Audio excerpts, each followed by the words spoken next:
Buyers, little inventory and skyrocketing prices. But new research by Porch, which studies and services all things home, shows that half of the American population is doing better at buying than the other, and it's not the half that you might think. Single women right here in Sacramento are on top when it comes to the gender home ownership gap, as is the situation nationally. Here to talk with me about that and where we are at this moment in the local housing market is broker and agent Keisha Mathews of Mathews Company Realty. Good morning to you. Good morning. Women still only earn 84 cents for every $1 earned by men in this country. So off the top, it doesn't seem probable that their home ownership rate would outpace that of men. But that is what's happening. The single female home ownership rate in Sacramento is 6.6% higher than that of single men in the area. What do you see among the potential buyers coming to you right now? Yeah, so it's kind of an interesting statistic because if you really think about it, prior to the Fair Housing Act, widowed women actually required the co-signed signature of a male relative in order to get a home. But after the passage of the Fair Housing Act, which prohibited sexual discrimination in housing, women have been second. Single women have been second in home ownership purchases next to married couples, which is amazing.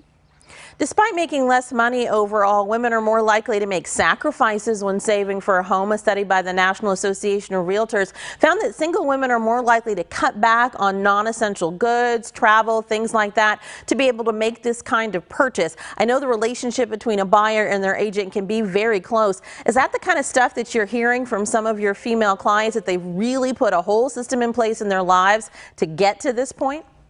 Yeah, absolutely. And when you think about it, it actually does make sense, practical sense, because women are traditionally the homemakers. And so they do the things necessary to cut back on the spending. They'll be first to create the budgets necessary. And with that, that gives them that upper advantage. They're okay with making that sacrifice, as you said, which then leads them into home ownership. The last time we visited about the state of the local housing market was back in November. What is the biggest difference that you see between then and now? That it is turning into a buyer's market.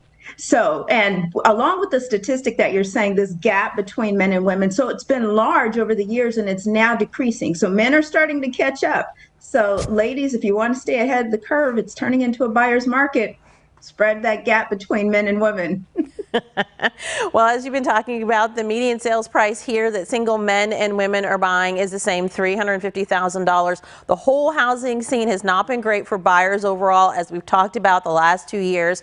Realtor.com is backing up with what you're saying, that sellers actually may be running out of time to cash in like others have over this time. They're still in double digits, but new listing numbers have actually fallen for a fourth straight week. For the first week of August, homes are spending 3 days extra on the market than they were this time last year. What else does that say to you besides the fact that it's starting to become a buyer's market? What else is this telling you? It's telling us that the market is actually normalizing. You know, a normal market is anywhere from 2 to 3 months of inventory on the market. What we witnessed during COVID with the low interest rates, that was a unicorn market. And so now we're returning back to a normal market. The feds did what they had to do with regard to increasing the rate. So we're going to see rates probably stay around, 4.5%, 5%, 6%. But we are seeing those prices, as you mentioned, decrease as far as the listing prices over the past month and the month prior. They've been going down. And so I think that sellers realize that ship has sailed. They've got to start pricing homes at prices where buyers are going to jump in. All righty. So if it's starting to turn around, where do you see us this time next year?